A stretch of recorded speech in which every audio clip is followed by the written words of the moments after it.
Olá, eu sou a Júlia, você está na Reflexão de Quarta. E eu já falei sobre feminismo em outros vídeos, então acho que pelo menos o início do conceito eu consegui passar pra vocês, porque eu também tô aprendendo, então não sei tudo. Algumas coisas provavelmente eu posso falar e depois mudar de opinião. Então assim, é um aprendizado e eu estou compartilhando o aprendizado porque eu acho importante. A gente não pode ver o feminismo como um bloco sólido e universal. É só você pensar que existem diferentes tipos de mulheres, logo vão precisar existir diferentes tipos de debates dentro do feminismo para que atenda todo mundo.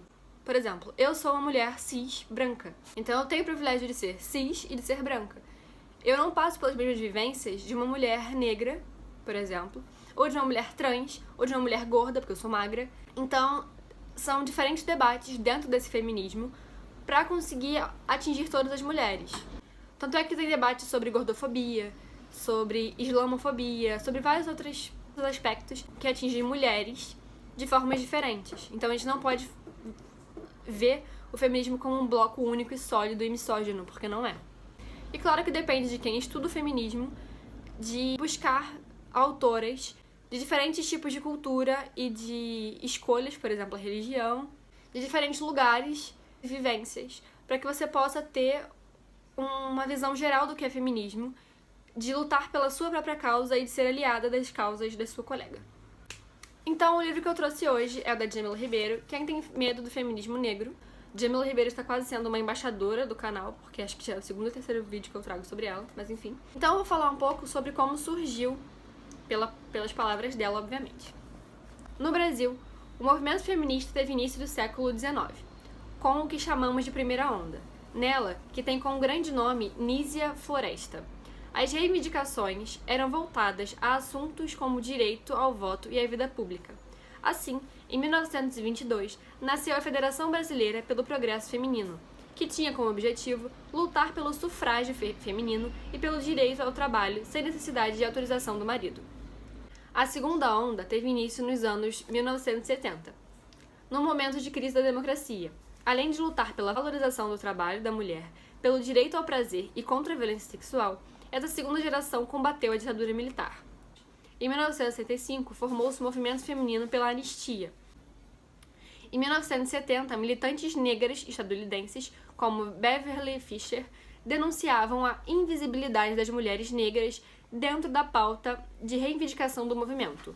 No Brasil, o feminismo negro começou a ganhar força no fim da mesma década e no começo da seguinte, lutando para que as mulheres negras fossem sujeitos políticos. Na terceira onda, que teve início na década de 1990, foi alavancada por Judith Butler, começou-se a discutir os paradigmas estabelecidos nos períodos anteriores. As críticas de algumas dessas feministas vêm no sentido de mostrar que o discurso universal é excludente, porque as mulheres são oprimidas de modos diferentes, tornando necessário discutir gênero com recortes de classe e raça, levando em conta as especificidades de cada uma. E foi basicamente o que eu falei, que o feminismo não é um bloco sólido e imutável. E nós precisamos olhar para esse feminismo como algo plural. A gente não tem como falar de feminismo dissociando do racismo ou dissociado da intolerância religiosa, da marginalização das mulheres negras, das mulheres pobres. Então é muita coisa que tem que ser pensada para você colocar o feminismo dentro de um pacote e dizer essas aqui querem direitos iguais. Nós queremos, mas é muito mais profundo do que isso. Os debates são muito mais profundos do que apenas essa frase.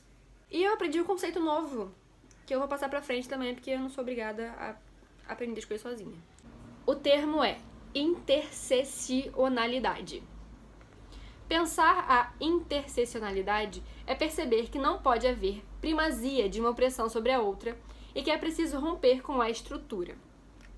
Pra quem não entendeu lufas, é basicamente o que eu falei no início, só que agora com um termo, com um nomezinho específico. Então é basicamente assim, é uma proposta de, em vez de ficar comparando opressões, de debatê-las e ver formas que isso pode mudar, de desconstruir as pessoas ao seu redor. Entrelação do feminismo com a raça, com a classe, com as diferentes culturas. Então é vendo o feminismo como algo interdisciplinar e não algo único. Até porque, como ela disse ali, esse feminismo universalista, ele é falho porque não somos todos um só.